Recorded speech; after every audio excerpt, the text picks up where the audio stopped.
छात्राओं, आज मैं आप लोगों को हिंदी साहित्य में प्रगतिवाद और उसकी प्रवृत्तियों पर चर्चा करने जा रही हूँ। तो इसके पहले मैंने हिंदी साहित्य का आधुनिक हिंदी साहित्य के इतिहास में भारतेंदु युग, द्विवेदी युग पढ़ा दिया था और एक छायावाद भी पढ़ा दिया है। आज मैं आप लोग को चतुर्थ सोपान जो है प्रगतिवाद, उस पर चर्चा करने जा रही हूँ। ध्यान दीजिए। प्रगतिवाद आधुनिक हिंदी कविता की एक प्रमुख धारा है। छायावाद के निराशावाद, पलायनवाद, विस्मयवाद, प्रकृतिवाद, कल्पनावाद आदि की केंद्र से निकलकर हिंदी कविता उन्मुख पथ पर विचरण करने के लिए छटपटाने लगी।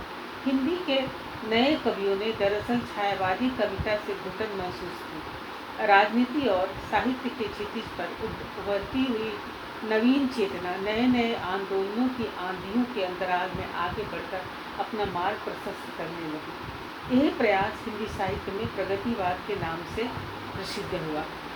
1936 में लखनऊ में प्रगतिशील लेखक संघ की बैठक में प्रेमचंद की अध्यक्षता में हुई, जिसमें उन्होंने यह कहा कि हमारी कसौटी पर वही साहित्य खरा उतरेगा जिसमें उच्च चिंतन हो, जीवन की सच्चाइयों का प्रकाश हो, जो उसमें गति, संघर्ष और बेचैनी पैदा करे, सुलाए नहीं, क्योंकि अब ज़्यादा सोना मृत्यु का लक्षण है।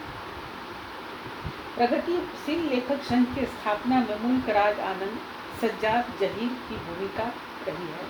प्रेमचंद, रविन्द्रनाथ ठाकुर, जोश मल्लिहाबादी जैसे अग्रणी लेखकों और कवियों ने इस आंदोलन का स्वागत ही नहीं किया, अपितु उसे आगे बढ़ने का संकल्प भी लिया। पंत, निराला, दिनकर, नवीन आदि कवियों ने इसमें सक्रिय योगदान दिया। पंत जी ने रूपाक पत्रिका के संपादकीय के माध्यम से घोषणा की, इस युग की वास्तविकता ने जैसे उग्र रूप धारण कर लिया है। इससे प्राचीन विश्वासों से प्रतिष्ठित हमारे भाव और कल्पना के मूल गिर जाते हैं। श्रद्धा अवकाश में पलकने वाली संस्कृति का वातावरण आंदोलित हो उठा और काव्य की स्वप्न जटिल आत्मा जीवन की कठोर आवश्यकता के उल्लंघन रूप से सहन गई। अतएव युग की कविता सपनों में नहीं पल सकती, उसकी जड़ों को अपनी पोषण सामग्री धारण करने के लिए कठोर धरती का आश्रय लेना पड़ता है।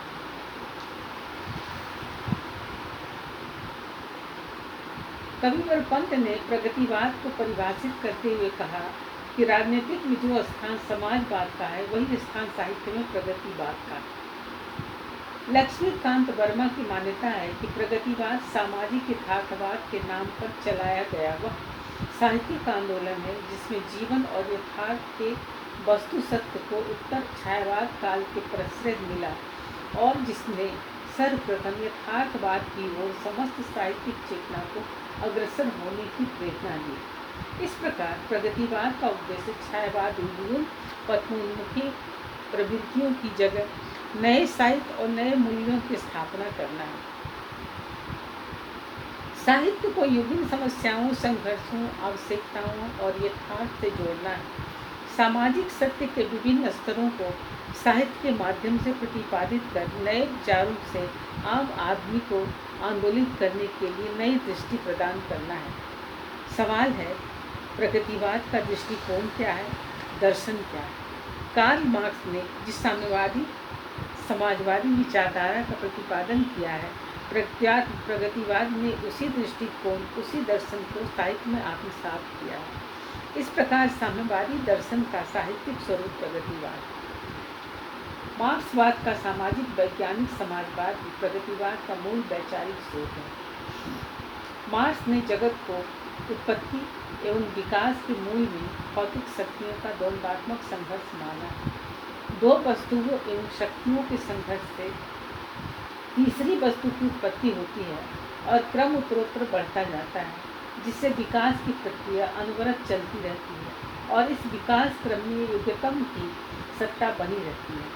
इस प्रकार सृष्टि की उत्पत्ति नहीं, अपितु इसका उत्तरोत्तर विकास हुआ है और इसमें किसी आध्यात्मिक शक्ति या परमात्मा का कोई योगदान नहीं है। अतएव मार्क्स ने ईश्वर, स्वर्ग, नरक, पाप, पुण्य, पुनर्जन्म आदि की अवधारणा को मात्र ढकोसला करार दिया। प्रगतिवाद साहित्य में भी धर्म, पाप, पुण्य, ईश्वर आदि की सत्ता को डंके की चोट पर नकारने की चेष्टा है। मार्क्स ने एक साहित्य प्रतिपादित किया, मूल्य वृद्धि का सिद्धांत। किसी भी वस्तु के उत्पादन और वृद्धि के 4 अंगों में मूल पदार्थ, स्थूल साधन, श्रमिक का श्रम और मूल्य वृद्धि। पूंजीपति मूल पदार्थ और स्थूल साधन, मशीनें आदि जुटाने का काम करता है, उसमें उसकी पूंजी लगती है। मांगों के अनुरूप कठोर परिश्रम करने के बावजूद आधिकारिक उत्पादन करता है। इससे जो कमाई होती है उसका छोटा सा अंश मजदूरों को देकर पूंजीपति उसकी गाढ़ी कमाई से अपनी तिजोरी भरता है। लाभ में उचित अनुपात में धन का बंटवारा नहीं होने से शोषण का जन्म होता है। शोषण की सतत प्रक्रिया चलने से समाज में 2 वर्ग बन जाते हैं, शोषक और शोषित, पूंजीपति और सर्वहारा। इन दोनों वर्गों में वैमनस्य बढ़ता है। अपने अधिकारों के लिए शोषित वर्ग एकजुट होता है और उनकी एकता तोड़ने के लिए शोषक वर्ग तरह तरह की चालें चलते हैं, चक्रव्यूह बनाता है। इन्हीं चक्रव्यूहों षड्यंत्रों का हिस्सा है धर्म, ईश्वर, भाग्य, दुर्भाग्य, पाप, पुण्य, दान, कर्म, कांड इत्यादि। शोषक वर्ग इन हथियारों का उपयोग अपने कवच के रूप में करता है। शोषक चक्र चलाते रहने के नए नए तरीके ईजाद करता है। तमाम मजदूरों की समस्या एक ही तरह की होती है, जिनसे मुक्ति के लिए वे एकजुट होते हैं। मार्क्स ने यह नारा दिया कि दुनिया के तमाम श्रमिक एक हो जाओ, तुम्हारे पास खोने के लिए बेड़ियां हैं और पाने के लिए पूरा विश्व। अधिकार भीख में नहीं मिलते, सत्ता पर कब्जा करने से मिलते हैं और सत्ता आती है बंदूक की नली से। 1917 में रूस में लेनिन के नेतृत्व में की गई सशस्त्र क्रांति से वहाँ श्रमिकों का सर्वहारा वर्ग का शासन हो गया। फिर चीन में भी यही हुआ। इसका प्रभाव भारतीय जनता पर और खासकर बुद्धिजीवी वर्ग पर पड़ा। शोषक वर्ग के प्रति अंग्रेजों के विरुद्ध चल रहे जिहाद के स्वरूप से कुछ बुद्धिजीवी संतुष्ट नहीं थे। अहिंसक संघर्ष पर आस्था नहीं रखने वालों ने राजनीतिक संघर्ष के लिए भारतीय कम्युनिस्ट पार्टी की स्थापना की। घोषित रूप से हिंदी साहित्य में प्रगतिवाद का आरंभ यही से हुआ, लेकिन छायावाद का पूर्ण उत्कर्ष काल भी यही कालखंड था और उत्कर्ष के साथ साथ सन 1940 तक इसमें ह्रास की प्रक्रिया भी शुरू हो गई। बदलते हुए युग और राजनीतिक परिवर्तन की मांग को लेकर नए कवियों ने अपनी रचनाओं का स्वर बदल दिया।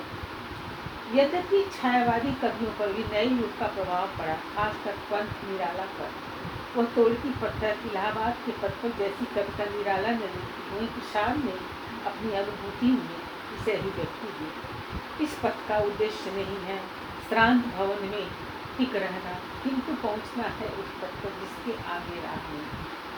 प्रसाद आनंदवादी कवि होने के बावजूद ACY के इस सिद्धांत के पूर्णतः सहमत थे कि अच्छे लेखक या रचना की पहली आवश्यकता प्रगति है।